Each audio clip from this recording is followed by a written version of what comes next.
happy to have joining us now on CA's on the line today from the Hofstra Pride men's lacrosse team, sophomore midfielder Sterlyn Ardrey. Sterlyn, thank you, first of all, for joining us today. Obviously, a lot going on really since March around the country and the world. Let's first begin with the pandemic. How are you doing in those kind of in your inner circle and family in regards to COVID-19? In regards to COVID-19, I'm just trying to enjoy my family while I can.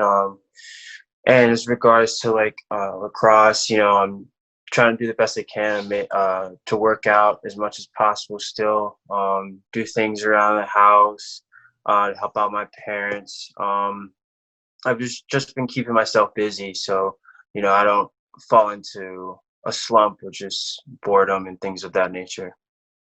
It was definitely a time back in March, a time of unknown for a lot of student athletes across the country. What was your experience like and your team's experience leading up to the shutdown of your season? What the timetable and everything that went into it? It was definitely like a lot of thoughts going through everybody's head because we were in mid-season. The season was going pretty well. And, a lot of guys were upset, when our season had to end, me being one of them, being pretty upset, I felt like we were, things were coming together and, as a team, things were working out the way they were supposed to, the coaches as well, everybody was feeling pretty confident, and then just to have that all taken away, it was just very upsetting. But we're doing the best we can. We're still in contact with each other, of course. We're still, working out, keeping each other up to date on what we're doing, keeping each other accountable. We're still having Zoom calls, of course, with the team and coaches, and even our AD. We're having meetings with him as well. So things are they're looking pretty good, honestly. But it does suck. I bet indeed. And speaking of the team, the Pride were 4-3 leading up to the shutdown, including a win over Michigan out of the Big Ten. What were your feelings about this team this year and your expectations as a player? Because you were coming off a great freshman season as you were named to the 2019 All-CAA rookie team. When I think of this team, I think very highly of my team. I'm very thankful for the Hofstra Pride. I'm very thankful for my head coach and my assistant coach and all the coach staff. I'm thankful for all of them, and I'm thankful for my teammates. Most importantly, our team is something special in my eyes and will always be. And, we can only go up from here. And the expectation is still very high, even when we get back into the realm of things this upcoming season. And, I pray every day that we continue to grow and stick together as one. Sterlyn, let's turn to another topic, and it's unfortunately another battle that our country continues to fight against social injustice. How are you working towards combating social injustice? So recently, and we took a little step back to kind of gather our thoughts and things, and so we can put this together the way we want to. But recently, me and two other of my friends, we put on this team called Nation United. At Nation United, we basically showed the diversity in lacrosse, and we spread it throughout honestly the world, because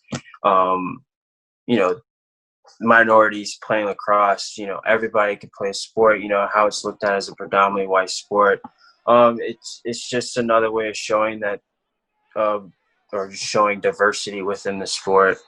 But we started this thing called We the Future, and we started it, basically, it was me and my friend were having a conversation at first, just about something way off topic. And, I just started thinking, there's the kids that are looking up to the ones that are fighting now, right? Or the ones that are speaking out now. And it starts with the future, and it starts with the kids who are in elementary school right now and middle school, to get them to understand what's really going on. Forget about the rioting and the looting, but look at, the peaceful protesting, why people are protesting, the history behind it. Like, we can't change the history, but we can educate them on what's going on so they can understand how to impact on the future. Because, we can't change the past. We can only predict or dictate the future. So it's called We the Future. It's me and my two other friends. And, right now we're kind of in a little phase where we're trying to figure out how to spread this word, because we started off as like having little Zoom calls. But now I think we want to move towards like just having a talk with different people about different topics. And, we don't want it to die out. And so like, we're trying to make it to where like, this is like a consistent thing, not every day, but like once or twice a week. We have a guest speaker or something like that. And I just think it's really important that people understand that it's to look at the bigger picture rather than just a small picture. And that bigger picture is the future, the young ones.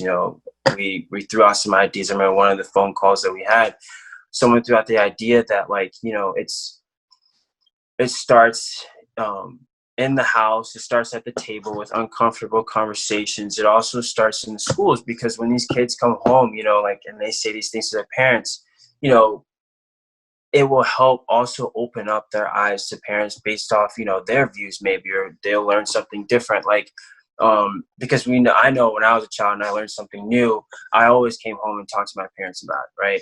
And, sometimes they would come to me and be like, yo, I didn't even know about that. And I'm like a fourth grader and they didn't know about that, like, because you don't really think about these things being an adult. And so we just think that it's important that, the younger generation plays a huge role in how our future will pan out. Sterlyn, you talked about the younger generation and like you said, how, they're going to be a big part of the future in regards to this. What are some of maybe the short-term goals, long-term goals, or just your overall aim of your foundation, your and your friends' foundation? I guess the overall goal for our foundation is to educate. Because you can't change a person, but you can educate them and you can help them grow as a person. Whether they decide to, that's their choice. But at the end of the day, it's what you do to try to make that change. And if you aren't doing anything to try to make that change, then you can't expect it. And that's our overall goal of this. Sterlyn, what is it about lacrosse that drew you to the sport? My cousin, he will always deny it, but my cousin, my older cousin, he huge. I looked up to him a lot when I was younger. I always wanted to hang out with him. Of course, he was always that big brother I never had. I still love my sister, but he was always that big brother I never had, and I always loved him to death, and I always looked up to him. If he was playing football, I was playing football. If he was playing soccer, I was playing soccer. If he was doing karate, I was doing karate. And he picked up lacrosse when he was in high school, and I picked it up when I was in middle school. And I just love it. It's a way of, it's my freedom for me, in terms of, getting out anger or letting things go, or just being free of yourself and enjoy and playing a sport that you love. You rarely see guys that look like me on the field, and I just want to like, I love football, I love basketball, but I'm tired of watching it. I'm tired of playing it, and I just want to show that there's other sports to enjoy, and lacrosse is one of them. It's underestimated. People think that it's complicated, but you won't get good at it unless you practice. That's just like being a wide receiver. You won't get good at catching unless you practice, and it doesn't happen overnight. And of course, I went through my ups and downs, but I do not regret a moment of practicing, spending time on the wall, shooting, practicing with my dad. I don't. And my sister plays, and she's in college now, and so it's like, and my parents never played, so it's nice to be the first generation to play lacrosse in your family. That is exciting. And Sterlyn, you talked about diversity in the sport, and recent numbers show that 2.8% of Division I men's lacrosse players are Black. And what has your experience been like playing a predominantly white sport? So my experience has been it's been interesting. I've had my ups and downs. High school, I went to boarding school at the Macaulay School in Tennessee. The refs weren't the best. All refs aren't the best, but there's a particular story that I always tell people where I had to keep my composure. I've been called the N-word before in high school, and it was during a championship, and it was sad. It was very upsetting, and it was sad, and the kid was supposed to be ejected from the game, wasn't ejected from the game. And, the refs looked at me like I was an idiot. And I felt like one. I did, because I didn't feel equal, but I had to it was like one of those things where I had to let it roll off my back. I couldn't hold that. I had to keep playing. And, that's one thing that's helped me become who I am and as strong as I am. When it comes to those things, is that, you gotta sometimes you just have to let things roll off your back, even though when you don't like it.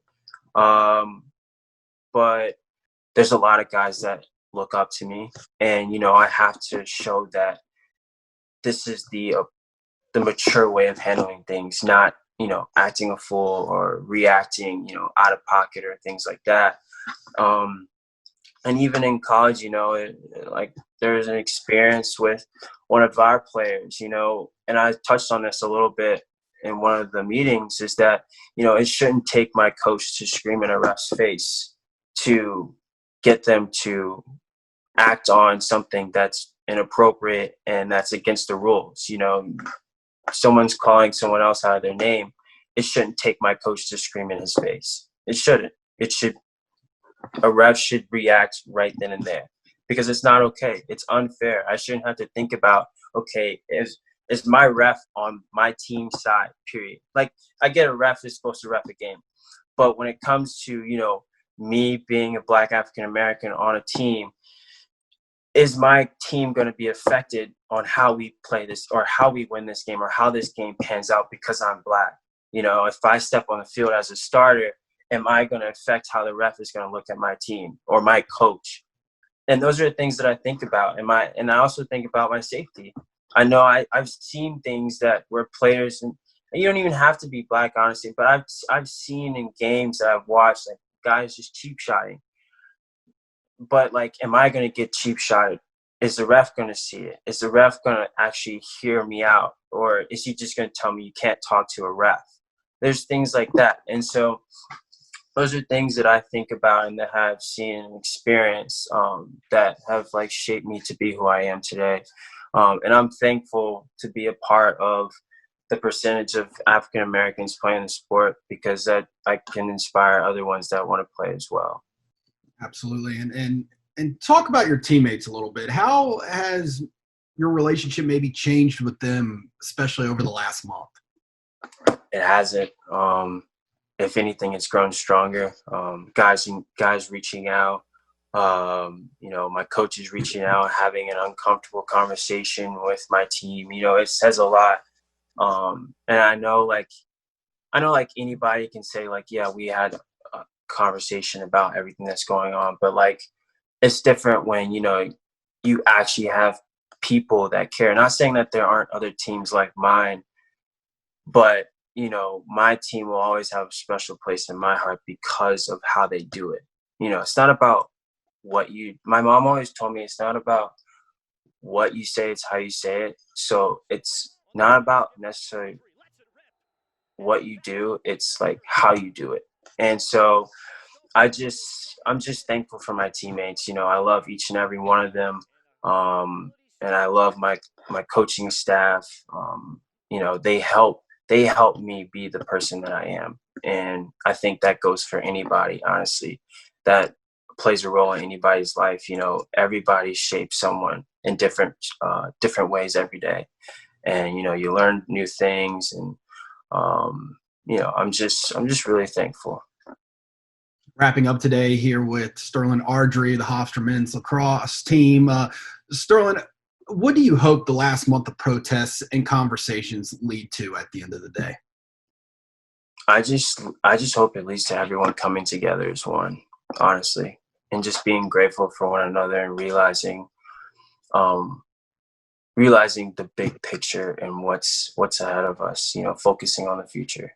Sterlyn Ardrey, thank you so much for joining us today. CAA on the line. It's been a pleasure having you. Stay healthy, stay safe, and we look forward to hopefully seeing you back on the field very soon.